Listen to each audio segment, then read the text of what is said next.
عليكم ورحمة الله وبركاته. معاكم النهارده الشاعرة يارا مجدي فؤاد الدمرداش من محافظة البحيرة، موهبة إلقاء الشعر وكتابته. النهارده هقول لكم قصيدة بعنوان سلام نفسي للشاعر فارس فطرية.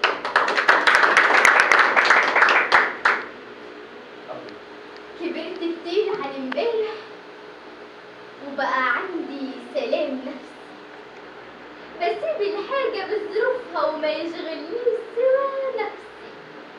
ما بستناش من الدنيا تجيب لي حد يرضيني وخلاص، ما بقتش محتاجها، بقيت بعملها انا بنفسي. فدايا كل شيء فايت ويتعوض بأمر الله، وكل الحب والتقدير لأي حبيب ظلمنا معاه. مسامحينك وحد الله ما بيننا وبين ايديك تاني، وروح ربك يسهل لك، ولو على الجرح هننساه هيرضينا بحق الليل وحق سهرنا وزعلنا. هيرضينا علشان عارف وعالم بينا وبحالنا. يا بخت اللي اتأذى وصابر وراضي بعدل مولانا، مفيش في جماله وكرم الله وهيبعد زي ما في بالنا. هتعقل وقت ما هتفهم ان الدنيا دي فترات، ولازم تلقى ناس صعبة وتتعلم من العلاقات. تقع مرة وتتعور، تنشف بعدها تهدى، وتبدأ تمشي وانت تقيل ومش خايف من الصدمات.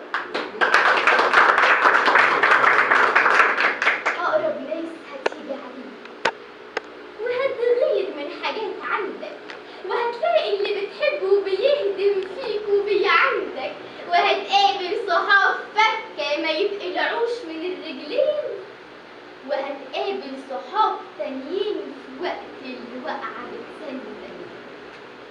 هتكسب نص روقانك في وقت ما تنسى وتعدي، تسيب الموج يجيب الناس وزي ما جابها بيودي.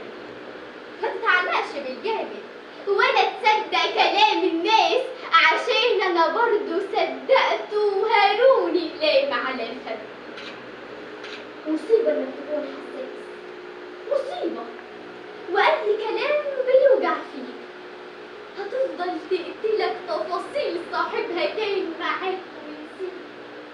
هو ارتاح وعايش مبسوط وانت لسه بتموف اون، ويجي يقضي وقت جميل وانت تلم حقش. صباح الفل على الغايب، كفايه يا عم بزياده.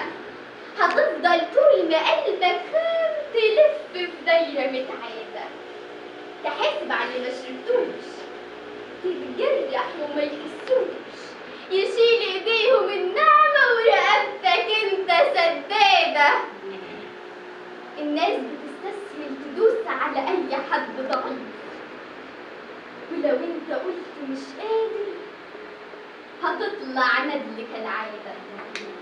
فندل نفسك، شوف نفسك ونام على جنبك المرتاح، اقفل بابك المفتوح وارمي بعدها المفتاح.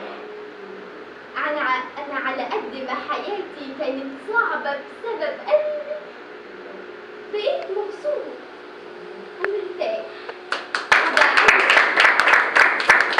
وبعيش على أي فرح متاح. وعدك